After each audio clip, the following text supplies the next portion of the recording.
Hi, everybody, and welcome back on another episode of the Macro Compass in a video format rather than on my newsletter, which is free, by the way. So if you prefer that format, you can check that one out too. The article of the week is called FX Markets Are on Fire. And they really are on fire. The FX vigilantes are back. And that's an important news. We have seen wild moves in several currencies around the world, and mostly they have one common denominator, which is weakness against the dollar. Now, I want to take a step back and try to explain why such dramatic moves. And from a global macro perspective, for the last 20 plus years, developed market economic models were based on a two-tier system of cheaply available leverage. The first tier was low-cost economic inputs, which were based on a just-in-time global supply chain. And this combination was used as leverage to generate non-inflationary growth. So perfect in-time supply chains, low-cost inputs, growth can be delivered, and it's a non-inflationary growth, which also helps central banks keeping rates very low. And the second tier is the relentless debt creation, credit creation, both in the public sector and in the private sector at lower and lower borrowing costs. And this leverage has been used to feed the wealth effect, right? Asset prices go up, house prices go up, we feel richer, etc., etc. Now, such an economic model was used for basically in many developed markets across the world, from Germany all the way to Korea, and can work wonders as long as there is no exogenous shock to the system. Right now, actually, there are plenty of exogenous shocks which are hitting both sources of cheap leverage. Energy inputs are going up, supply chains are disrupted, inflation is going up, which is forcing central banks to raise interest rates, and therefore the credit creation at lower borrowing cost model doesn't work anymore. Now, once you have such a complex system that is based on two different tiers of leverage, and you apply stress to that, the resulting pressure will look for a release valve of some sort. And currencies are one of the obvious candidates. So the pickup we have seen in FX volatility seems scary, but it also brings a lot of opportunities because, guys, not all countries sit exactly in the same boat, and all of a sudden fundamentals matter again. So in this article, we try to provide a framework to assess where the FX vulnerabilities can be or strengths can be in different countries around the world, and what are the implications of what's going on in the FX market translated into other asset classes and in portfolio allocations. So if you want to think about FX vulnerabilities, one easy way is to ask yourself, where was the two-tier leverage system applied the most extensively? And where are policymakers credibly able to stop the bleeding, which is caused by these exogenous shocks? Now, you can have a bunch of indicators pulled up together and give you an idea of where the vulnerabilities and the strengths are. And what I chose to look at are the following 6 indicators. The first is current account deficit. If the value of your goods and services that you need, so the one that you import from abroad, exceeds the one that you export abroad, you have a current account deficit.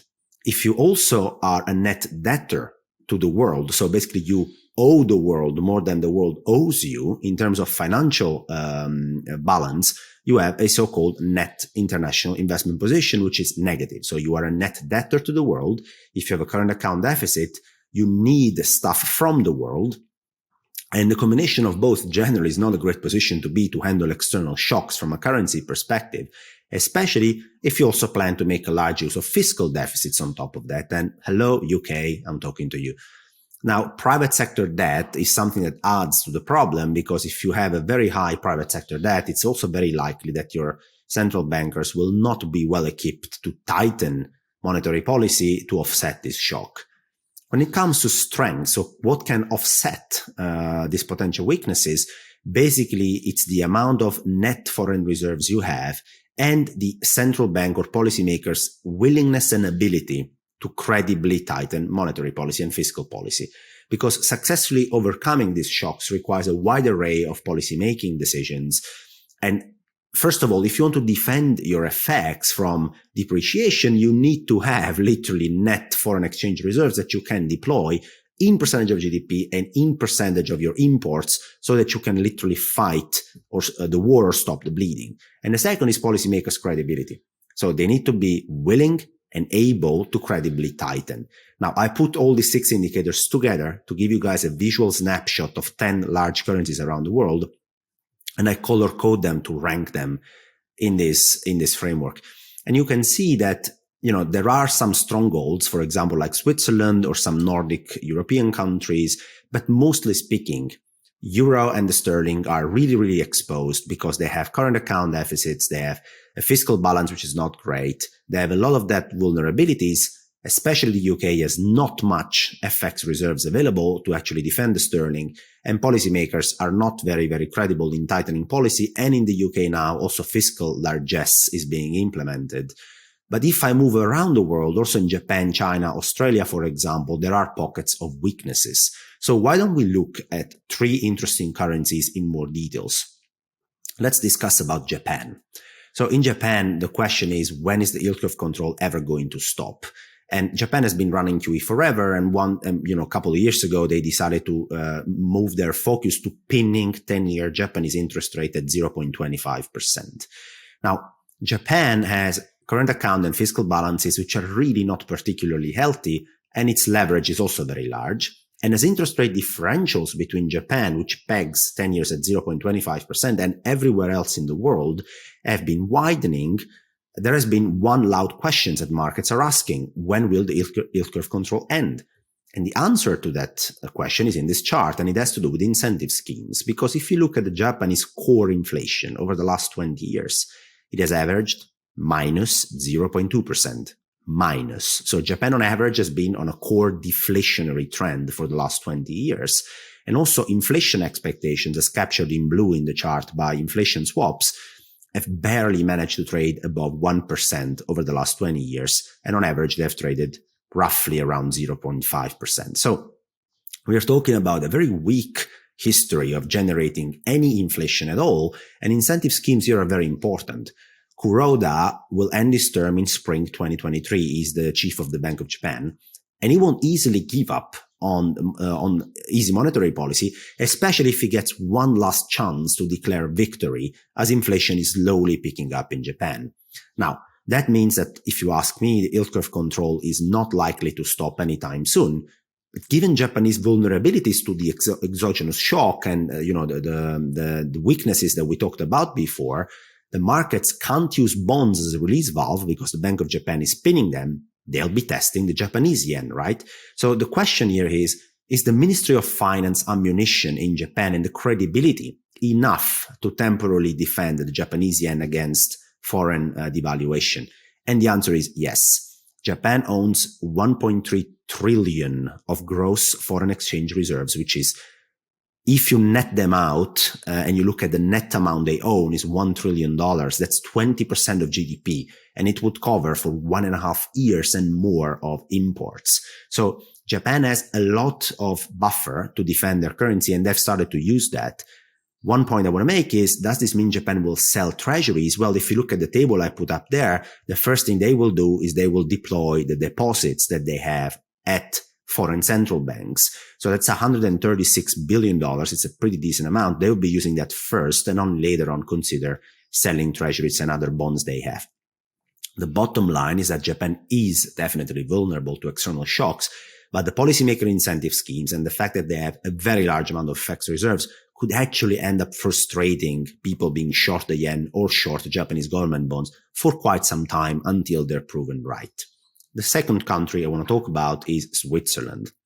So Switzerland is a very interesting country at this stage. They score very well on the FX framework dashboard because they have a healthy current account and fiscal position, and they have an extremely large amount of foreign exchange reserves accumulated since 2008. Look at the chart. We're talking about almost $900 billion, which is less in nominal terms than Japan, but we're talking about 120% of GDP. So 20% in Japan, 120% here. The reason why they've accumulated all these FX reserves, as shown in the chart, was to import inflationary pressures from abroad and weaken the Swiss franc.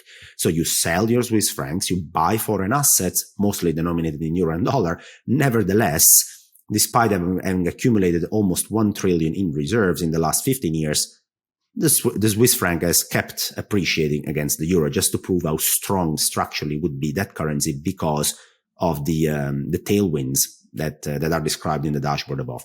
Now, The Swiss National Bank composition of these FX reserves is very interesting. They have 25% in equities. They don't have much deposits at foreign central banks. They mostly have securities, bonds and equities, owned mostly in dollar and in euro. And inflation has been picking up in Switzerland, but the Swiss National Bank is a very orthodox central bank. They've accumulated a lot of FX reserves, even invest them in equities, and now the same orthodox approach will lead them to be very credible in hiking interest rates and pushing inflation down. And most importantly, they now wish for a stronger Swiss franc, and they have all the ammunition in the world. So they are credible when they tighten policy, and they have a huge amount of FX reserves. And if and when they want to use them to strengthen the Swiss franc and import some disinflation this time into Switzerland, they can actually make quite some damage by selling German, French bonds, US equities, European equities. The bottom line is that the Swiss franc is a pretty decent place where to be right now in allocating into long FX positions, in my opinion, because both the policymakers are very credible in their stance, and also they have a very large amount of FX reserves that they can use to strengthen the Swiss franc. On the other end of the spectrum, we have the third country I want to talk about for a second, which is the UK. Now, the UK has quite a problem here. They are experiencing, like basically everybody else, an exogenous inflationary shock, but look at the setup they're going through that with. They have a very poor and worsening current account balance. They are a net debtor to the world in terms of financial balance. They have non-negligible private sector debt vulnerabilities. Think about the mortgage market. We'll cover it quickly in a second. They have one of the lowest amount of net foreign exchange reserves as percentage of GDP and imports across developed markets. It's really, really little. And the new government elected is pursuing fiscal largesse. And a central bank that would try and offset that now was basically forced to intervene in the market to backstop the domestic pension fund system. So with such a setup, the market is going after both the release valves, the sterling and the UK bonds at the same time, which basically, as you can see in the chart, is the market saying to the UK, you owe us, both from a current account and a financial account perspective, we won't be happy to fund your external deficit positions at today's levels of sterling and real yields. We need to be rewarded. We want a cheap sterling. We want higher bond yields to keep supporting you guys. Now, when we talk about the debt vulnerabilities, which make the story even more complicated, let's have a chat about the UK mortgage market. It's a very interesting one because it's skewed towards very short-term fixed rate mortgages. So look at the chart. Until 2017, roughly 70% of mortgages were concentrated in below 5 years tenor. Now, what does this mean? This means that effectively there will be, according to my estimate, roughly 1.5 to 2 million UK mortgages that need to be refinanced already in 2023. And these mortgages have been locked in at 2% mortgage rate on average. And now, because of the Bank of England attempt at raising interest rates and because of mortgage rates going up, they will need to be refinanced at 6%. From 2 to 6%, it's quite an increase. On top of it, you have a Bank of England that is trying to tighten at the short end, but needed to rescue the domestic pension fund system. And I will make a separate article to explain exactly the mechanics behind that. But it is effectively hurting its very own reputation and credibility by being forced to intervene and backstop the pension fund system on the back end. So the credibility from policymaker perspective is very low, and there is a bunch of deficits, both from a current account and a financial account, and vulnerabilities in the private sector, and very low amount of FX reserves. Bottom line, the UK is in a very, very precarious position. So we have now looked through a framework to analyze FX across the world. You can apply those not only to the 10 currencies that I highlighted in the table, but to many others. And we talked about the yen, the Swiss franc, and the sterling. Now, when it comes to general portfolio implications, what I would like to say is that the comeback of FX volatility can actually add as an additional headwind for a long-only portfolio, because some countries like China or Japan or Switzerland might opt to defend their domestic currencies, which means using their sizable FX reserves, which in this case means selling the foreign assets and buying back your currency to strengthen it. And now they own quite a lot of these assets. True, they will start from deposits at central banks, not necessarily selling bonds or equities, But at some point, the potential selling pressure, especially on the 5 to 10 year part of the government bond area, could actually have an impact, further basically hitting the prospects for risk assets to perform right here. So this reinforces the big picture. Stay defensive as you can. By the way, the Bank of England didn't pivot, guys. They just acted as the lender of last resort. They were basically forced to backstop the domestic pension fund system. There is nothing bullish about having to backstop your domestic pension fund system.